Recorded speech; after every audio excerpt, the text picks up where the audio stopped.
So, cannot wait for the others no, kasi 8 o'clock na. Pasok na lang sila pag ano. Especially, I don't have a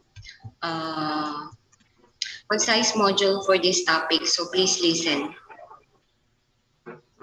I'll be just handling you the PowerPoint. So some of the discussions will not be in the PowerPoint. No, it's in yung ating discussion for today. Okay, so please take notes.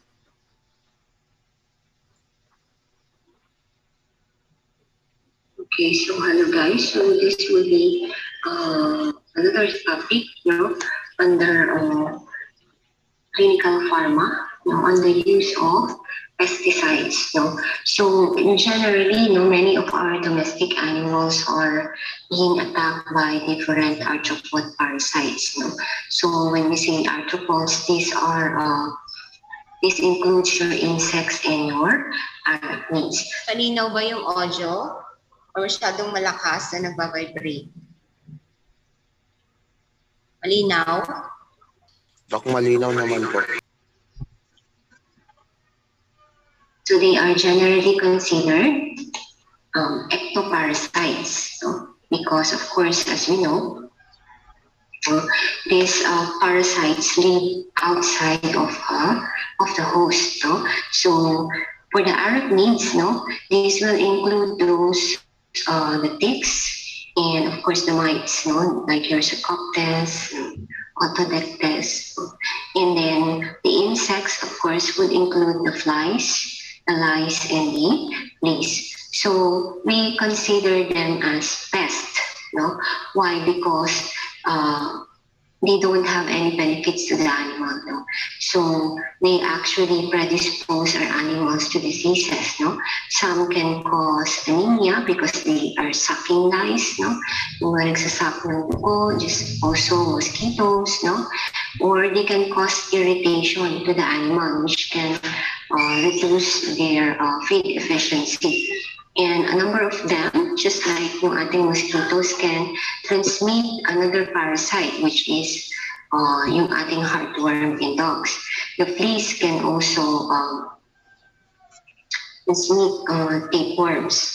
So in order to protect our animals, we usually use pesticides against these ectoparasites. So pesticides, because these are chemical agents that are used against our ectoparasites, or external parasites, which are considered pest animals. So we call those that we use against insects as insecticides, while those that we use against the arachnids are called acaricides. Okay, so these are just specific terms depending on what particular type of ectoparasite they are being used, because some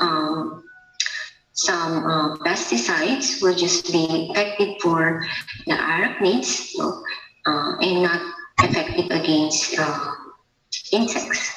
So we have, okay, so more general yung term na pesticides.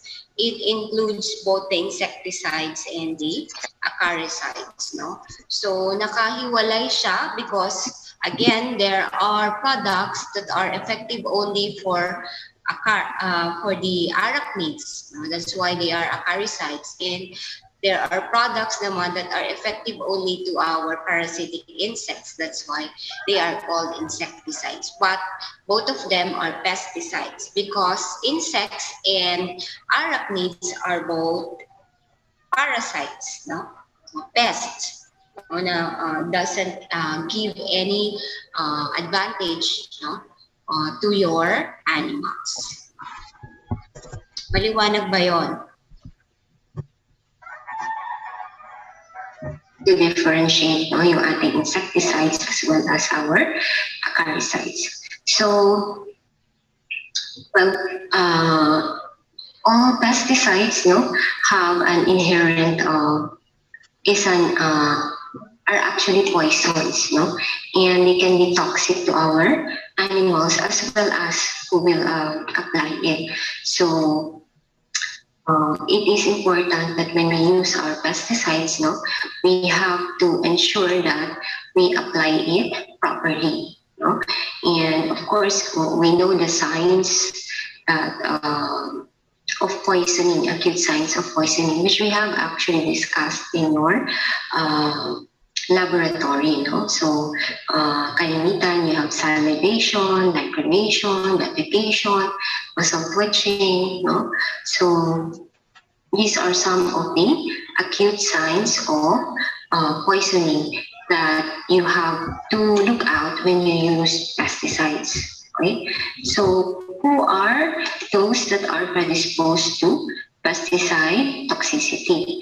So number one, horses. No, so horses are extremely sensitive to your pesticide formulation. Okay. So may dalawa tayong species that are predisposed to pesticide toxicity, no? The horses and the cats. No? So let's take a look at why these two species, no, of animals are predisposed to pesticide toxicity. Maybe for the cats, you know already kasi very deficient sila sa mga madaming enzymes, no? Liver enzymes. And at the same time, they leak. No? So, talagang ipa-predispose sila. But for horses, no, yun, they are extremely sensitive. No? So, may mga allergic reactions sila with some pesticides. Sometimes they show urticaria or hyperemia, no, as a sign of allergic reaction. Okay, so when you use any pesticides to horses and you notice hyperemia or urticaria, yung scratching, no? And then namumula, then you have to stop, no? And decontaminate, tanggalin yung nailagay na pesticides. Toxicity, okay? So another would be your animals that are under stress, no?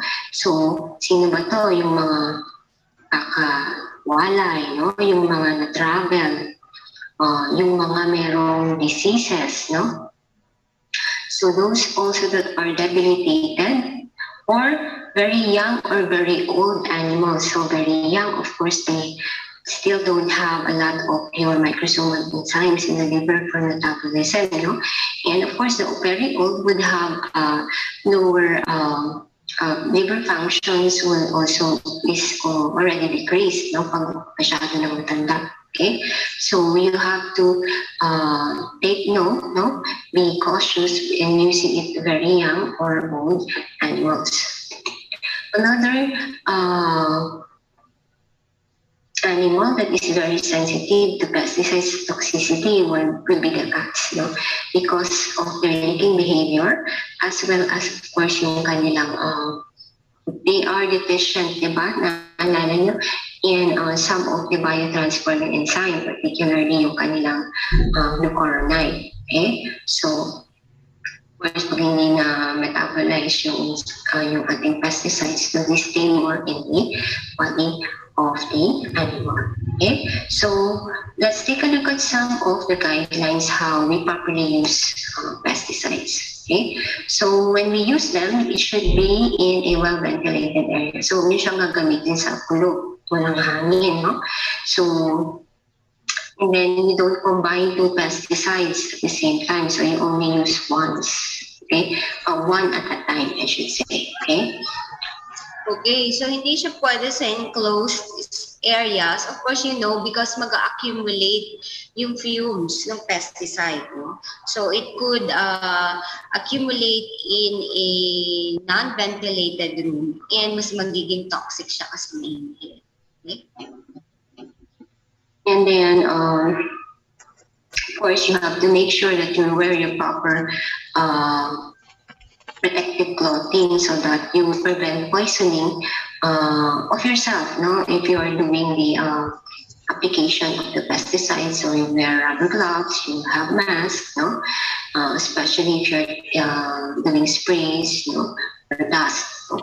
And then take note not to treat the animals if there is very hot, humid weather, no?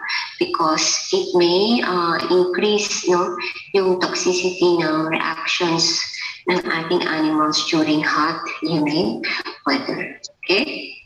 So, what if na-expose na yung animal natin sa pesticides, no? And sometimes, no, na over, no, yung exposure. So, you can actually decontaminate, no? So, there's sometimes din na hindi ikaw yung nag-apply, no? So, na-reach lang nila yung pesticide. So, one thing is you can wash it off, no, from the animal immediately. And of course, no, provide yung symptomatic treatment. So, but if it is serious, then of course you have to go to yung ating mga poison centers. Okay? Another thing is that make sure that if your animal is first slaughter, so don't use insecticides pag malapit na siyang slaughter kasi may withdrawal period yun. Okay? So kailangan may recommended withdrawal period. Okay? And of course, no, dapat hindi makontaminate yung food supply and environment, no, ng ating the pesticides. Okay, so anyways, containers, no, dapat ma-dispose of siya properly at huwag mo siyang ilalagay sa mga malapit sa tubig, no, because it can contaminate our river, the soil also, no, and of course you don't reuse anti-pesticide containers. Importante yun, no? Siyempre may residual pa rin yun. So, hindi yun nire-reuse. Okay? So, those are some of the things that you have to remember when you use your pesticides. So, let's take a look at what are the available formulations for you guys later on when you are junior clinicians, senior clinicians, and can now prescribe pesticides, no, for our pets. No, there are sprays and dips, or on spot-ons, injectable, feed additive. So these formulations are there for a purpose. Now, why? Because it should be taken into consideration when you are treating specific animals. Okay, so for sprays and dips, no, you don't use this for animals that are thirsty. Pwede nang inumin yung ilalagay mo pesticide, no? Kung masyadong aggressive yung animal, you can do injectable, no? Para hindi mo na kailangan po siyang paliguan, no? And less yung contact, no? So, also, pag masyadong malamig yung panahon, of course, you don't use lips, no? So, they will add moisture to the skin. So, pwede nang pour on spot on lang, no? Yung sa animal na yun. So, you have to pick a suitable formulation for your particular case and for a particular animal. So, you can... Okay. So, these are the different formulations that will be available for you to choose, no? Depending on yung case ng iyong animal, no? And depending also on the environment, no? So you could choose from these different formulations, no? So nandun na tayo sa part na dapat alam niyo yung mga different pesticides natin, and you also know what formulations to use, no? Kasi yun yung ipaprescribe ninyo doon sa inyong animal, no? So, kailangan, importante, alam ninyo ang para sa ticks, para sa fleas, pwede sa both, no? And kung anong formulation will you prescribe, no? Very important yan, no? With regards to pesticides, okay? Use these formulations externally or systemic. No? May systemic, of course, yun yung ating mga injectables, with additive, no? Those that you will give will go into the system, no, of the animal. No? So, external, of course, yung para sa mga external parasites lang natin, no? Like dipping, spraying, no? So, importante kasi ito why. You make sure na makakontakt yung ating pesticide dun sa ating tinitreat. Either mites man yan, ticks man yan, or um, flies man yan. No? So, dapat nakakontakt yung ating pesticide dun sa ating parasite. No? So, the selection of application will depend on the animal to be treated and the parasite to be controlled. No? So, yung mga mites na nagbabarrow, no? Pwede na injectable lang ibigay kasi baka hindi siya ma-reach kung ilalagay mo lang siya sa spray mo lang siya. Okay. An example of that is for Sarcoptes. No? So the mites of Sarcoptes usually burrow deep down. No? So that is why drug of choice for Sarcoptes is ivermectin, which is injectable. No? So hindi siya basta-bastang marireach kasi with the topical formulations. Although pwede rin, no? But again, it's one of your considerations, no? Kailangan ninyong i-choose yung method of application and the formulation depending on the ectoparasite that you are dealing with. Okay? And of course, yung animal din that you will have to treat.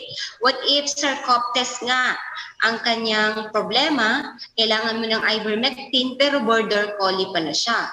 So, hindi siya pwede sa ivermectin. So, that's one another consideration that you have to take into account. Kasi, prone sa ivermectin toxicity ang mga collie breeds. So, maghahanap ka ng ibang formulation or ibang treatment for Sarcoptes in that case. So, nakikita ninyo yung point why we present to you the different methods of application and formulations that are available kasi hindi lahat-lahat, no, magiging applicable, no, sa isang particular animal and a particular ectoparasite. So as a veterinarian later on, you have to choose. Okay? So importante yun. And make sure that you are taking notes. Kasi ito na yung ibibigay ko na PowerPoint. Wala siyang explanation. Okay? Sa code.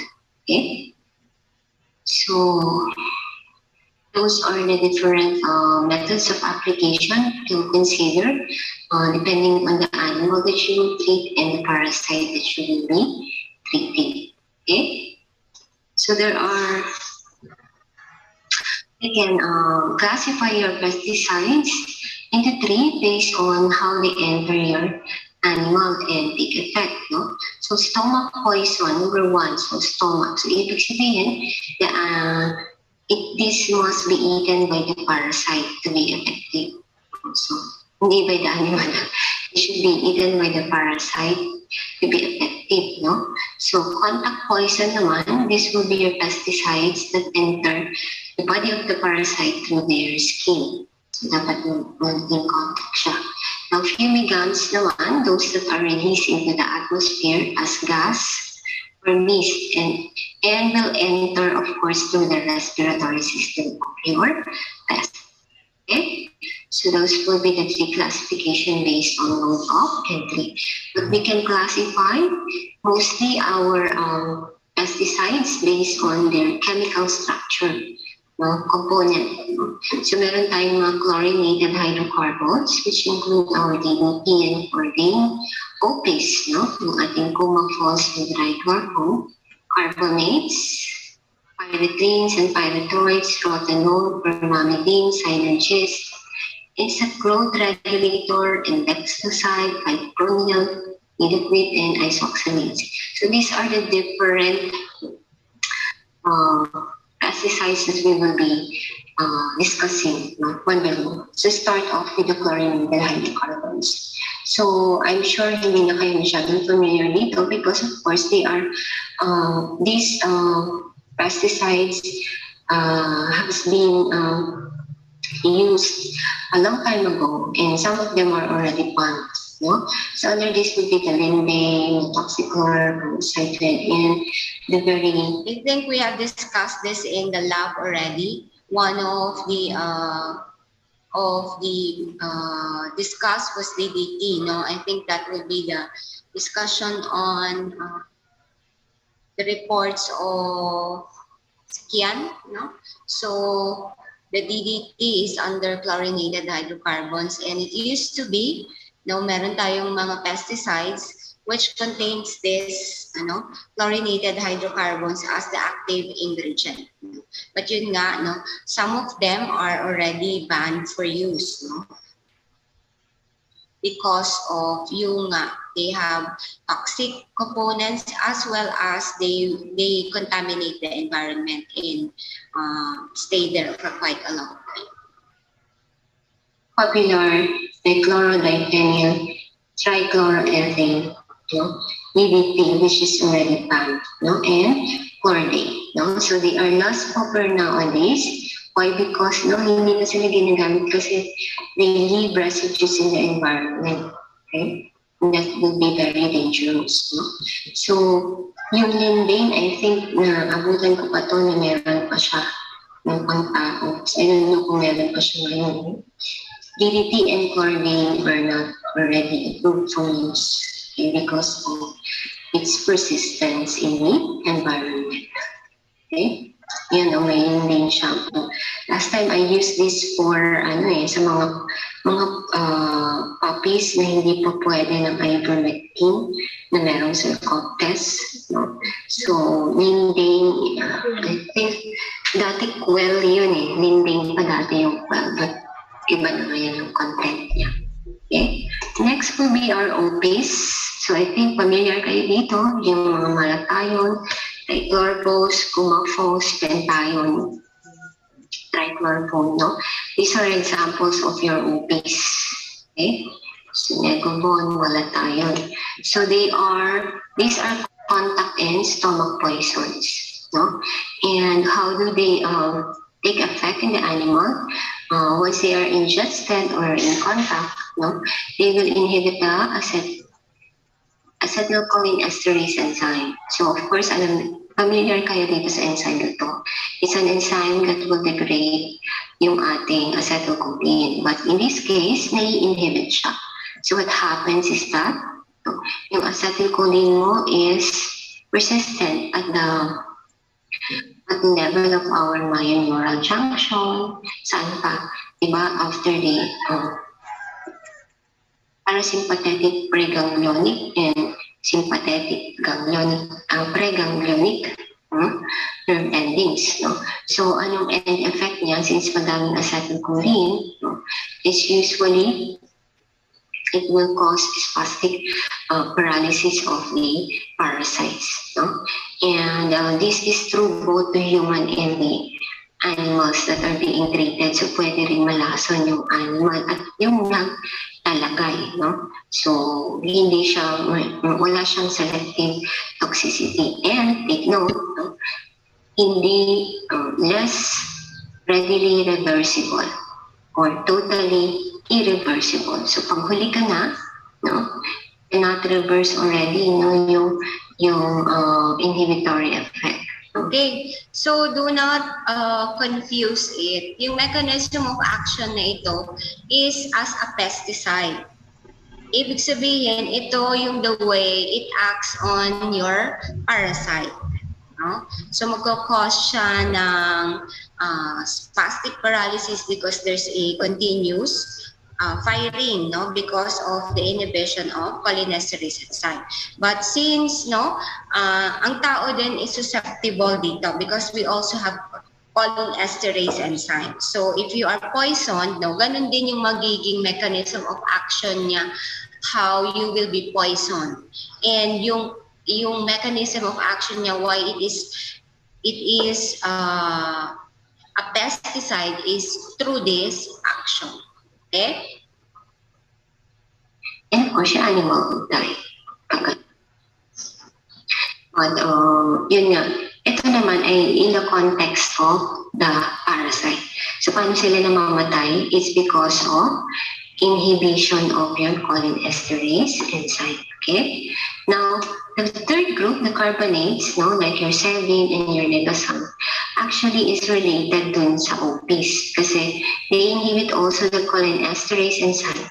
Kaya lang mas milder sila kasi pwedeng ma-reverse yung inhibition. Okay? So pareho, paano nila pinapatay yung mga parasite, yung ating ectoparasites. Pero ito, reversible na lang. Mas milder. Okay? So, pwede siya to reduce ticks, fleas, and mites. Yun yung coverage. Ganun din sa ating diniscuss kanina na OPs. No? So, these are both good also for ticks, fleas, and yung ating lice. Okay? So, the next would be your pyretrines and norpyretroids. So, ito yung sinasabi ko kanina ng pyretrine, no? So, pyretrines are actually natural insecticide compounds coming from your chrysanthemum flowers. So, nakita niyo ito yung chrysanthemum. So, pyretrine. They are non-toxic to dogs and cats, and usually they are mixed with synergists. Discuss natin ang synergist mamaya, no? While yung synthetic compounds naman that are like pyretrine, we call them pyretroids. So synthetic sila, so ibig sabihin hindi na galing naturally sa plants, no? So they were made in the laboratory. So sila, mas greater yung potency than the natural, which comes from chrysanthemum. So, ano yung mga pyretroids natin? Not yung mga metrine. Sulfur, deca, alutrine, phenylethrine, no? So, kung pinapatay yung ating X-rays, no? Yun kasi yung coverage ng pyretrine, even lice, no? So, kaiba naman siya. It blocks the nicotinic receptor and increase GABA release. So, GABA, kasi Can you still remember the GABA neurotransmitter? Is it excitatory or is it inhibitory?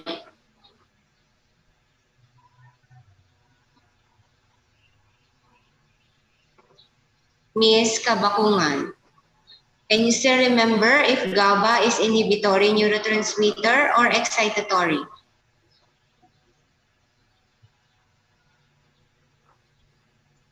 Hello? Doc, inhibitory. Yes, ate? Inhibitory po. Inhibitory siya. Okay? So, it's a inhibitory neurotransmitter. No? The same din yan sa mga insects natin. No? So, for the pyretrines and pyretroids, no, they block the nicotinic receptor and it will increase GABA release. Dalawa yung kanyang mechanism of action. So, ibig sabihin nicotinic receptors, if it's blocked, then acetylcholine cannot bind, no? And then at the same time, it will increase GABA release. So, tingnan natin ang magiging consequence. Since GABA is an inhibitory neurotransmitter, so definitely ang makikita mo sa ticks would be hindi siya ma-excite, kundi madadepress, diba? Usually bind to receptors or chloride channels, no? So ang nangyayari, usually chloride channels will open and then magkakaroon ng hyperpolarization. So alam niyo na ang end effect no? So magkakaroon ng depression, of flaccid paralysis of your parasite, of the ectoparasite, because of this, no? Increase in GABA release. Okay? Pyretrines. So, marami ng mga products in the market, well, is pang tao yan, no? Meron din tayong mga gamit for dogs and cats. Okay? Again, for ticks, lice, and fleas, no? Okay, yun yung kanyang coverage, no? It's good for ticks and fleas, pero hindi not on mites, no? Hindi siya ganun ka-effective on mites. Ticks and fleas. Don't think they are good for the mites. Next would be rotenone. This one is also not very familiar, no? So it comes from berries roots. No? It's also a naturally sourced pesticide. So it inhibits cellular respiratory metabolism. Okay, so it basically kills the parasite by interfering in the ATP production. So, yung usable energy naman ang affected. So, itong rotenone na ito is good for mites, no? Ear mites and demolytic mentioning books. Okay? So, next would be our formamidines. No? So, under this formamidines, I know you are very familiar with amitraz, no? And it is an acaricidal compound, so meaning it's good for ticks and mites. Okay? Okay, so i-recap natin, no? We have just finished discussing the OPs, no? The carbamates, no? The OPs and carbamates are very good for ticks and fleas, no? So, yun yung kanilang application. No? The DDTs and the lindane, yung mga nauna, is very good for mites, no? And then, for the permethrin as pyrethroids, pyretrins, kanina, is also good for ticks, fleas, no? And some mga surface mites like Autodectes, what with Demodex and Sarcoptes, hindi sila masyadong effective. Okay? So, we are now on the formamidines. Kasi ang rotinones hindi na siya masyadong ginagamit ngayon. No? Mas marami ng mga newer and safer na pesticides. Okay, but formamidines are still used at the present, no? Sa ating small animals ngayon, no? And one of formamidines would be amitraz. Familiar ba kayo dun sa tactic? Guys, familiar ba kayo sa tactic? Hello, familiar ba kayo dun sa tactic na medication? Hindi po, Doc. Meron? Familiar kayo? Hindi po, Doc. Hindi nyo pa narinig ang tactic? Hindi pa po, Doc.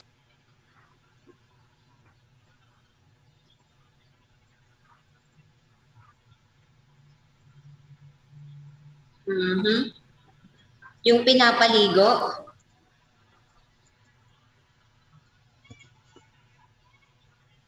Wala?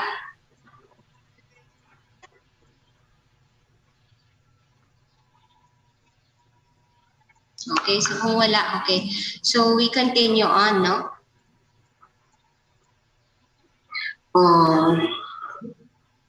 So how does it kill ticks and mice? So usually by inhibiting your monoamine oxidase or by antagonistic effect of your dopamine receptor. So as I have been mentioning, it's good for ticks and mites, no?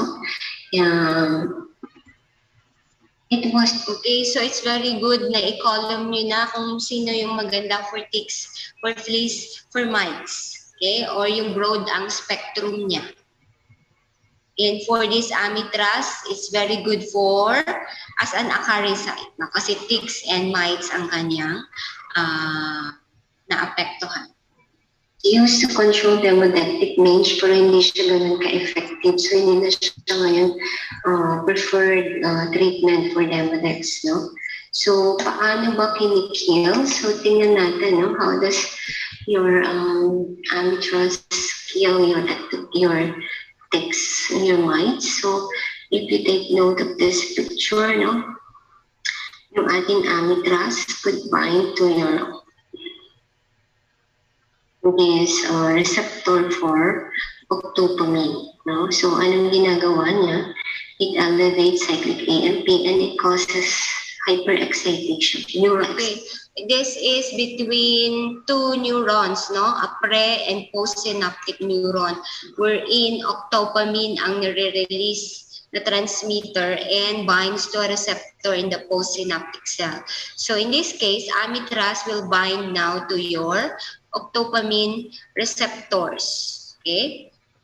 So that it will cause this elevation in cyclic AMP and cause neuroexcitation. So basically, the ticks will ang makita nyo, there would be hyperactivity, no? So ma-excite siya, then it will detach from the from the host. Okay? Mutations sa ticks. So, nagkakaroon ng hyperactivity yung ticks that na-detach from the animal. So, na-overexcite. Okay? So, ang kailangan tandaan with amethyst, it can be very toxic to animals and people. No? So, actually, my experience with amethyst is particularly sa mga small breeds, no? After you bathe them, even with the recommended dose, no, they become so depressed, no, for a while, para silang sedated. So, sometimes yung iba tumataas yung temperature for a while, no? But then again, nagiging okay sila. Okay? So, yun yung nagiging side effect that I see. When they ingest or when they leak, kailangan so tutuyuin talaga sila, no, after mo siyang i-bathe. Natapos na ba natin ang amethyst sa laboratory? Hindi ba tapos na ito, Miss Alabay? Your report is on ivermectin, amethyst, hindi ba? Hello? Nagkakamali ba ako, Miss Palabay?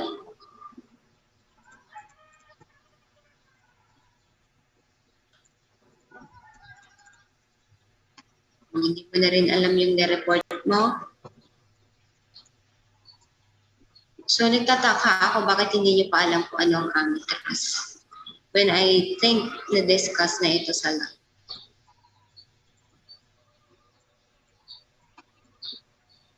But as toxicity, again, no, sa domestic animals, but this one naman would be its mechanism of action in the parasite, sa ticks and mites.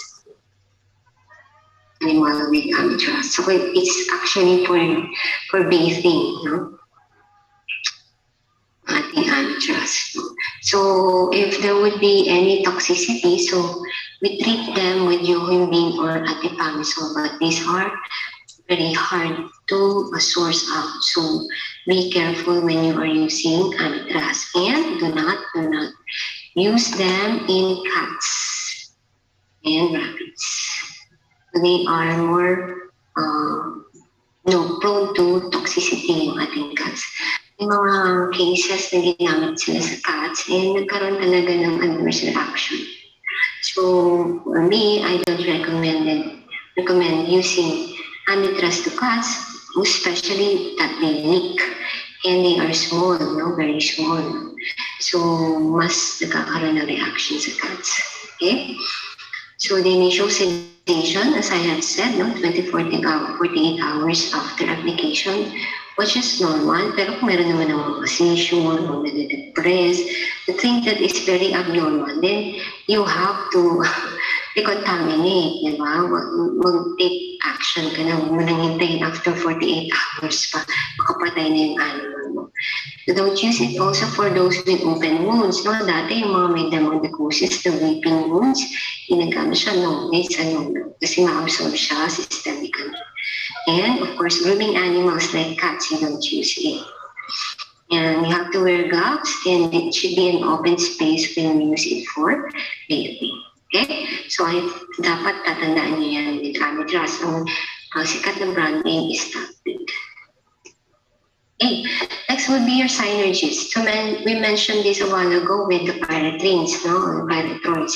So usually the pyretrines are combined with synergies. No? So ano ba yung synergies? No? It prolongs the activity of a wide range of pesticides by inhibiting microsomal enzymes. Okay? So mas ipapalong niya lang yung action ng kakombine niya, which is usually pyretrines. No? By inhibiting yung enzymes for metabolism. So ano yung mga synergies natin? Hyperonyl butoxide and octyl bicycloheptane, decarboxamide, sesamine, sesamoline. Okay?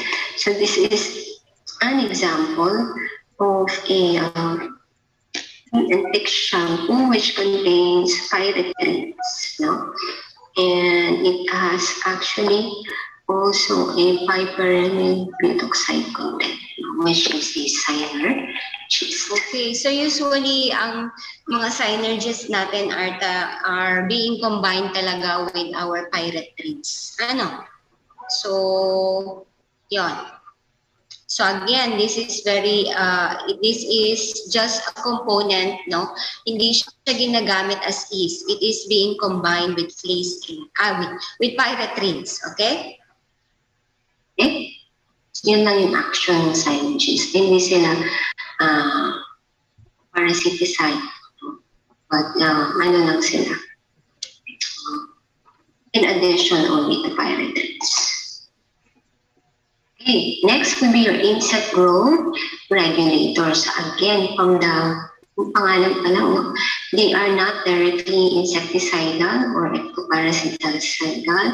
No? So they just regulate the growth of your insects. No? So under this will be methophene, phenoxycarp, phenerone, panoxygen. No? So again, they prevent the maturity of larvae into adult insects. So of course, pag hindi naging adult yan, hindi dadami. So they are regulators, but they are not insecticidals. Okay? So particularly, this is very good for flea control, no? And the premises. Ito naman, Kayong mga pananahulog, no? And it's often combined with other pesticides. Okay. So just like your synergists, no, insect growth regulators are not used alone, no. So they are often combined with other pesticides, no. Since yun nga, no, ang kanyang mechanism of action is in preventing maturity of larva, no, particularly of fleas. No? So hindi siya ginagamit alone, no? Since yung sa growth lang ang kanyang effect. No? Hindi siya actually magpapatay, no? It will not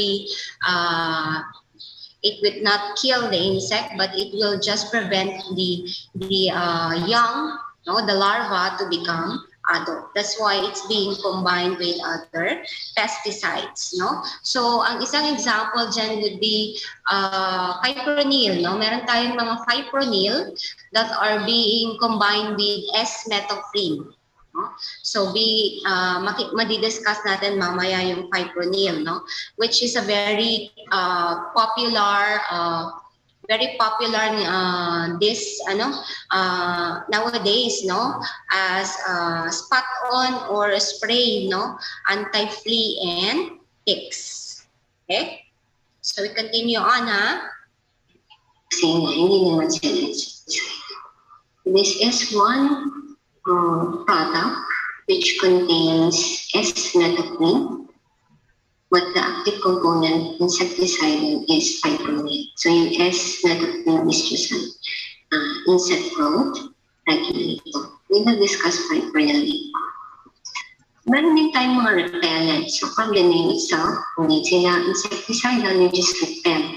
So para hindi lumapit yung insects, rates, fleas, no, dun sa animal mo. You have to treat, kasama din yan, ito na yung nandun sa ating occlusion, is a treat, limonene, mga essential oils. Okay?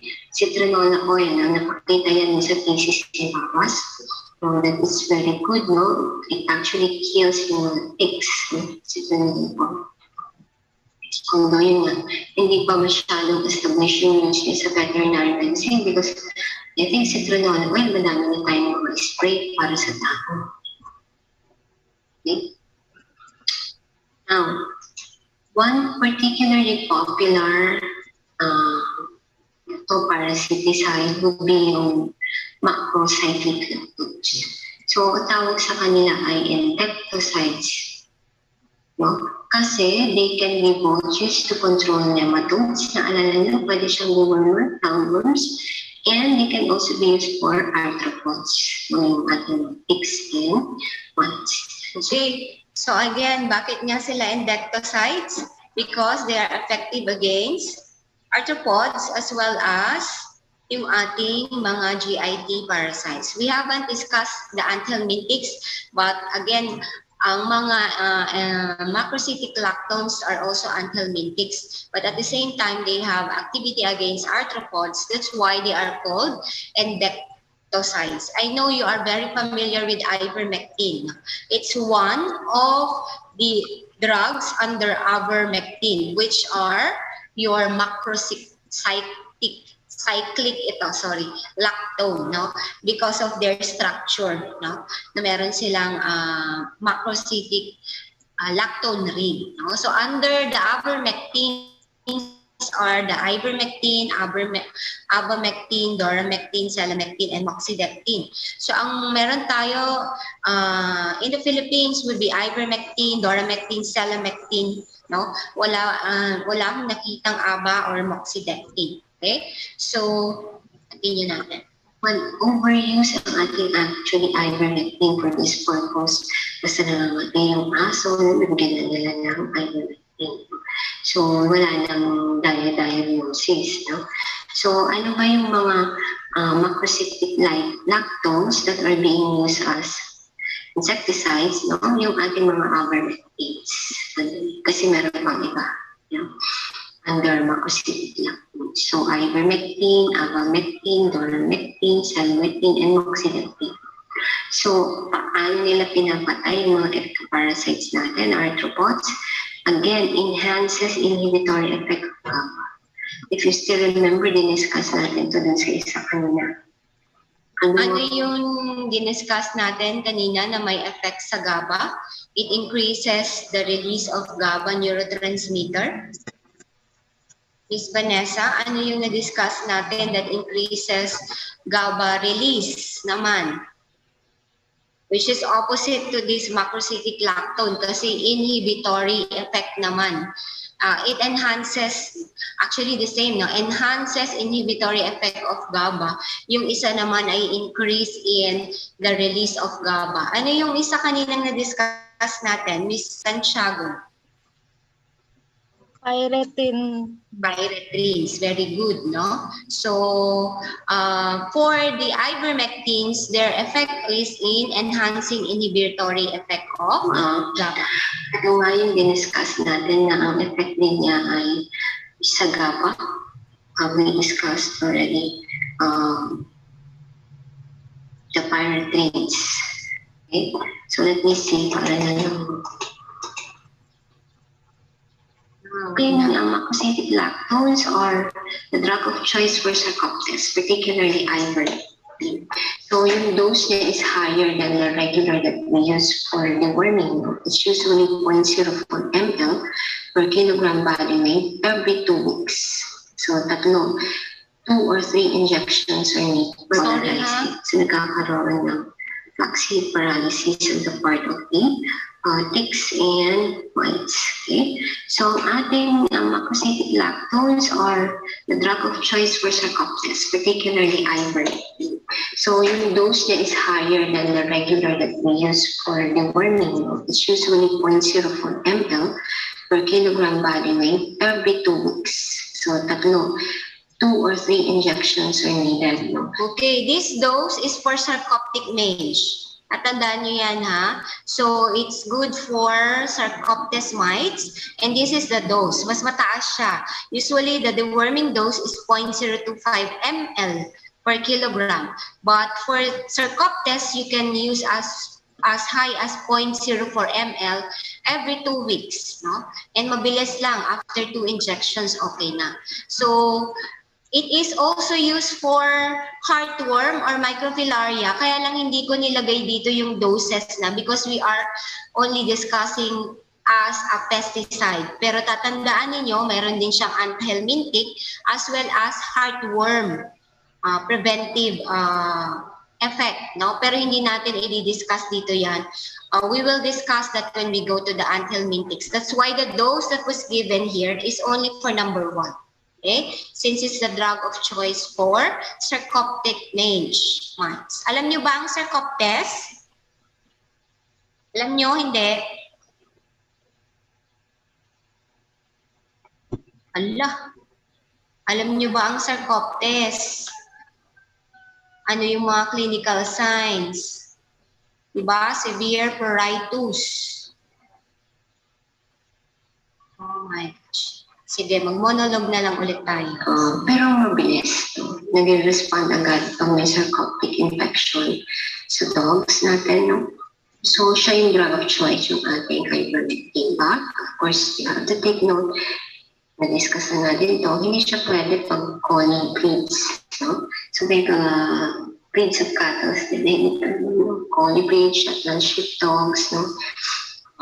Murray cattle, no? Hindi siya pwede. So, you have Okay, to... take note of that. Hindi siya pwede sa collie breeds of dogs, Shetland sheepdogs, no? Murray cattle.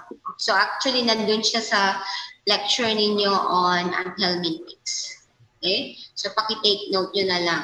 So ibig sabihin, kung may sarcoptes, yung collie na breed ng dog, hindi mo pwedeng gamitin ang sarcoptes, ang ivermectin kahit pa siya ang drug of choice. Okay? Gumamit ka ng iba na para sa mites. Pwedeng amitraz. Okay? Or yung mga i-discuss pa natin which are more popular nowadays. No? Punta na tayo doon mamaya. Other insecticides.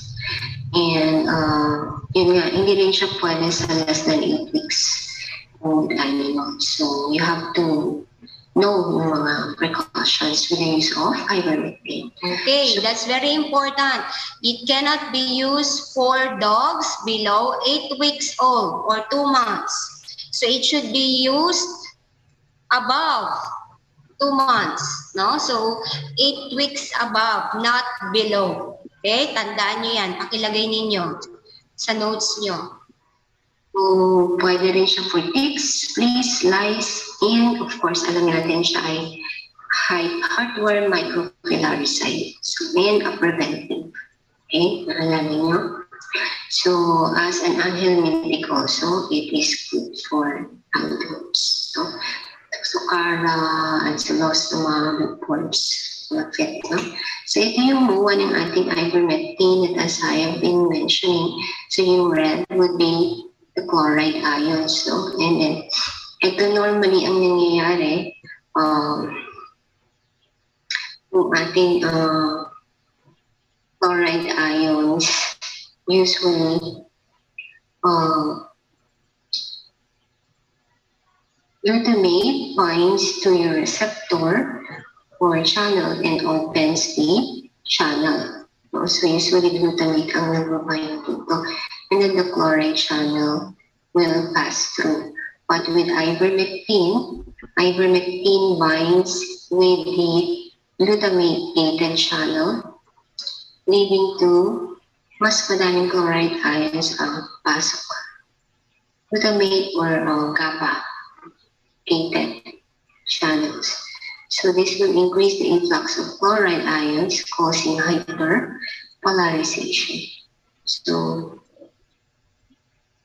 okay, so it will enhance yung GABA inhibitory effect. So alam niyo naman, di ba, pag polarized, no, wala kang depolarization. Ibig sabihin, hindi matatransfer ang impulse. So basically, no, it will enhance yung depressive effect, no, because GABA is also inhibitory, no, inhibitory neurotransmitter. So the glutamate or GABA-gated channels, no? So that will pave the way in opening of the chloride ions, no? And so that more of the chloride goes in and cause hyperpolarization of the nerve or the muscle, no? Of your arthropods. Which occurs when ivermectin binds to your chloride channels. Ganun din ang effect kapag GABA ang bind dito. Okay. Next will be your benzyl benzoate. So, okay pa tayo sa ivermectin? So, importante yan. No? Very useful ang ivermectin, but it's one of the most used and abused insecticides natin. So, benzyl benzoate is an acaricide used for mange mites. So, meron tayong mga topical preparations na may benzyl benzoate. May mga ibang tao. mga creams. I don't know, yung Midfield's ointment meron yata. Sulfur has been there for so long, no? Siya yung pinakaunang ginamit, no? For external treatment ng range, no? So, still ginagamit siya for clean baths, no? So, yan, ginagamit talaga namin yung dito naman sa mga kakawate soaps, no? Ang pinapagamit namin in my college days would be sulfur soap when you're bathing dogs with sarcoptic niche. Okay? Yan nakaka-dry kasi siya ng skin, super tapang.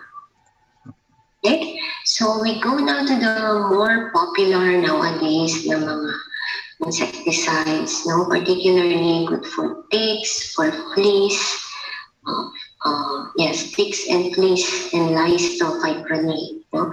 So kung alam niyo yung frontline, so ito yung kanyang generic na fipronil. So, Alam niyo ba yung frontline? May spot on saka may spray. Are you familiar with frontline? Yes, Doc. Yes? Okay, sige. by non-competitive inhibition of GABA, an essential neurotransmitter of the CNS for the brain. So, ano nangyayari? Binds to the receptor side ng cycle channel and inhibits the intracellular flow. Thermal inducing a rapid and death. Okay? So, opposite naman siya doon sa action ng ating pyretrins and yung ating ivermectin. So kung sa pyretrine and ivermectin chloride pumapasok, nagkakaroon ng hyperpolarization, dito naman, pag nag-bind yung fipronil dun sa chloride channel, nag-close yung channel. So hindi ma-depolarize. Or, merong rapid and sure death of the virus due to hyper-excitation. Kasi, tingnan natin ha, tingnan natin the picture na ito. Okay, so ito yung ating receptor for GABA in this channel. GABA or glutamate, sayang yung mention yung okay, so sodium stimulation of the nerve cell activity. So, papasok yung sodium. Okay, phase 1. And then phase 2, no, pag meron kang fipronil, magbabind siya dito sa GABA receptor. So, in turn, chloride cannot go in. So, ibig sabihin, pag pumasok yung sodium, na-depolarize yung cell, diba? So, it will lead to excitation. So, since hindi pumasok ang chloride, so continuously may excite yung ating artery. So, ang pagkamatay niya is hyper-excitation. As opposed to yung ating pyretrine and kakatapos na natin. Ivermectins. Diba? Opposite siya. So opposite, no? Yung dalawa, pyrethroids and ivermectins would cause more on GABA inhibitory effects, no? While this naman would cause hyper-excitation, okay, of the parasite. Kalimutan ko na naman ba? Since the fipronil, no, its indication for ticks, fleas, and lice, hindi siya indicated for months. Okay? So, and do not become so depressed. Anong nangyari? They are Sorry. sides, no, particularly in ating ivermectin. So, continuously may premium, no? Its indication for ticks, fleas, and lice, hindi siya indicated for months. Okay? So, etong mga to may spot on and my spray. So, this, I want to elaborate kasi common siya na nagkikip skin. So, pag ginamit natin sila, itong spray is for puppies, itong for adults, depende sa kilo. So, itong fipronil, when you apply it, dapat hindi maligo yung animal ng 2 days. kasi hahalo siya sa body oil. Ganun din yung scalp. To make sure lang na dun sa spray, yung scalp, malagyan, hindi lang yung coat. Okay? And then yung frontline spot on, of course, we apply it on the nape of the animal para hindi nyo. So again, pagka-application, huwag niyo munang iliguan yung animal for 2 to 3 days. Okay? But you cannot use on puppies or kittens less than 8 weeks para dehydrated. So mga 2 months old and above lang siya pwede. Okay? Maliwanag ba yon? You can use only this one for 8 weeks and above. Okay? Na puppies. Liwanag tayo. And then it's for ticks, fleas, and lice. Okay, but importante, pwede siya sa pregnant and lactating. Okay, pwede siya sa pregnant and puppies lactating. less than 6. Take note ha. Kittens less than 8 weeks. So, And take note din na pag mag-apply kayo, dapat hindi muna naligo kasi kailangan yung body oil. Hahalo yung frontline doon para mag-spread siya. And then after pagkalagay, wag nyo din munang paliguan ng 2 to 3 days. No? Maliwanag ba guys? Isurat nyo. Wala kayo, wala yan sa ano ninyo. okay. So, meron pa tayong ibang mga ivermectins, no? Under ivermectin, hindi nabanggit kanina. So, ito, oxidectin na ito is under yung ivermectins kanina, sorry. Else, yung revolution, I think, is, hindi ko sure, no? Parang salamectin siya. And then, Yes, revolution is salamectin. So it's under ivermectin. It's actually good for ticks and fleas and also, sabi natin pwede sa heartworm, no, yung ating ano, so pwede rin siya sa heartworm, no, and Otodatus cyanotis, pwede siya sa mites, no. So revolution and then ProHeart, these two are ivermectins. Ang ProHeart lang kasi binibigay yan once in 6 months. So maganda siya as heartworm preventive lang, hindi as for the treatment of Sarcoptes or for ticks or fleas. of course, ProHeart is oxidectin.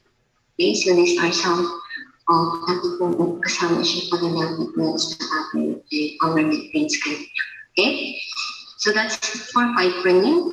Next would be yung Maliwanag ba tayo sa fipronil, guys? Kasi siya yung pinakauna actually na ginagamit na spot on last time. Ngayon meron ng mga bago, pero siya yung pinakaunang spot on, fipronil. Ang brand name ay Frontline.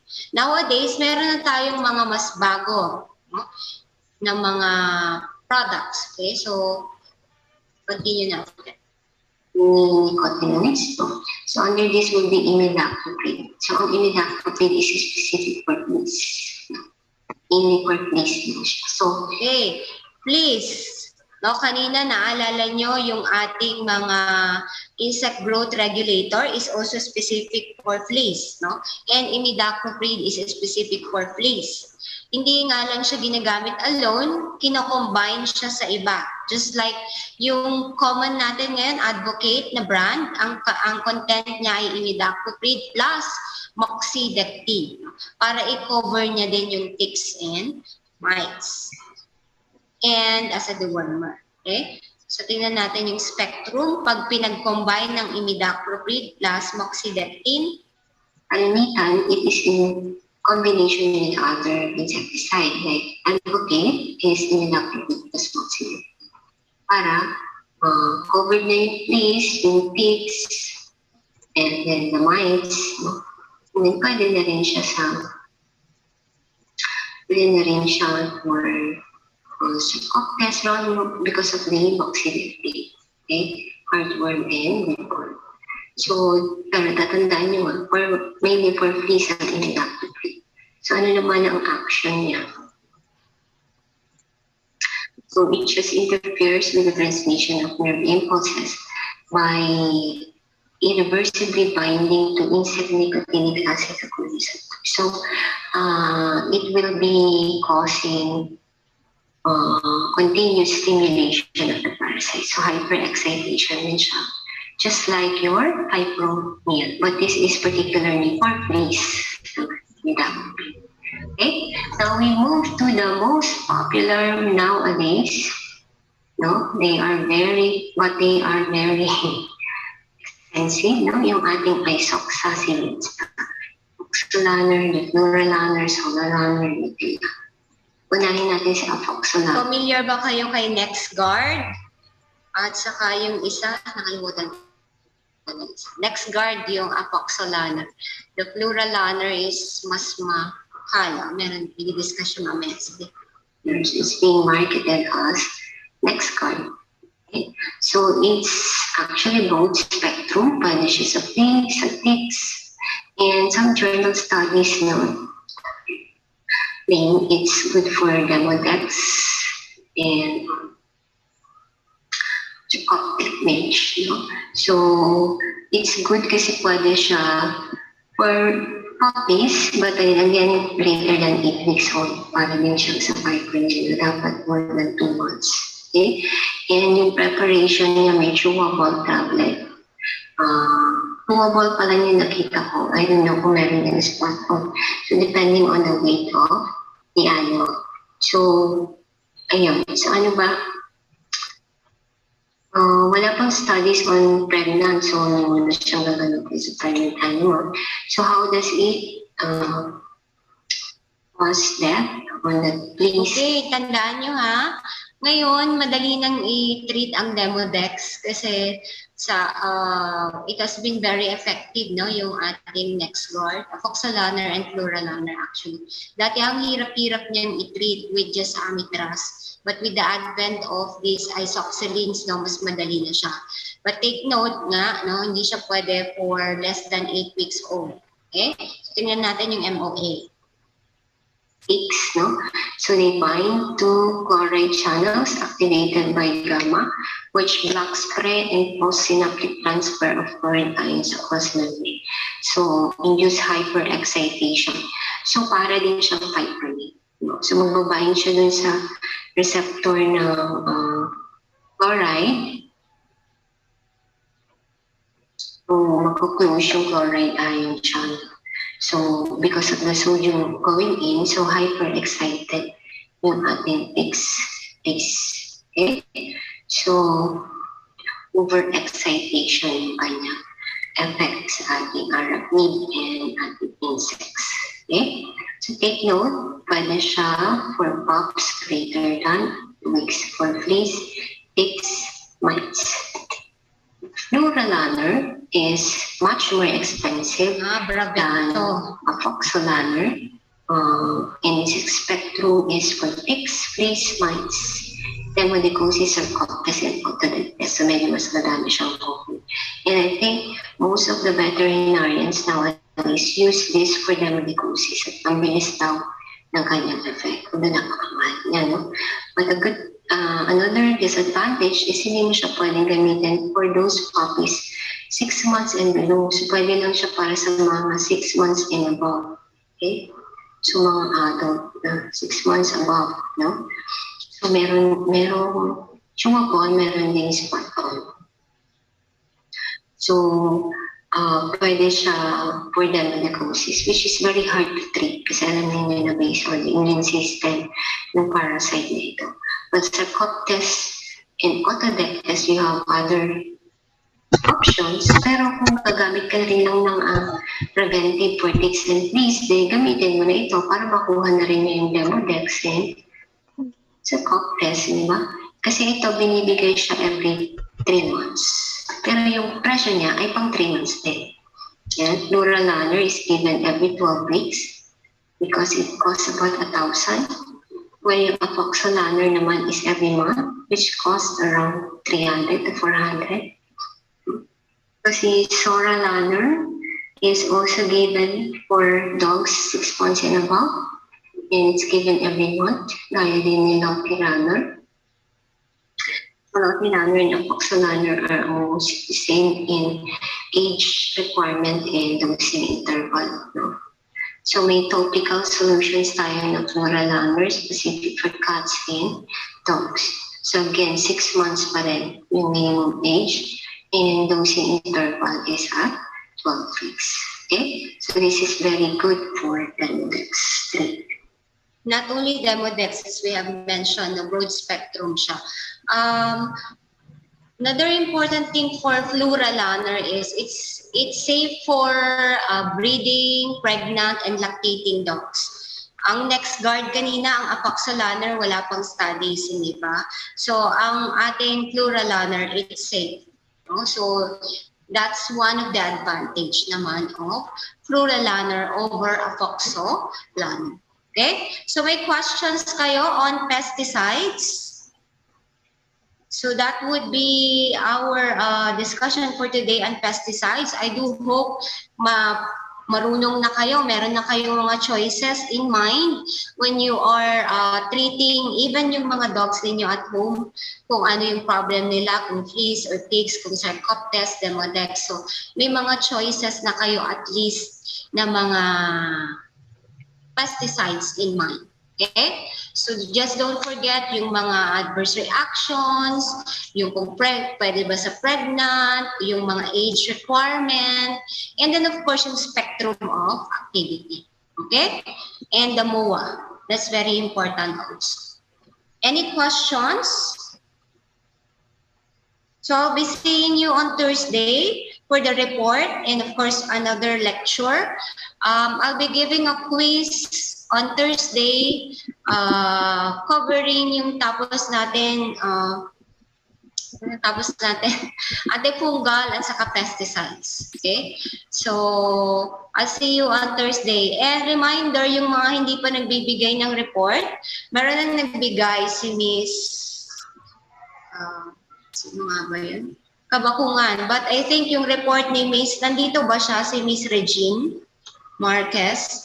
Kindly sabihan mo nga siya, Miss Palabay. I don't think, wala pa siyang binibigay na report. No? It's one of your, yes?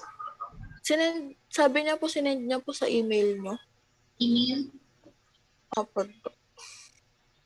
And hindi niya rin ako minessage na nag-send na siya. Wala po ata siya dito, Dok. Wala po yata siya dito sa klase ngayon. Oo nga, wala siya. Kindly tell her to send it sa akin sa messenger para makita ko agad. Kasi ang dami kong email, tatlo-tatlo. Hindi ko alam kung saan to. Okay? So I'll see you on Thursday, guys. Bye.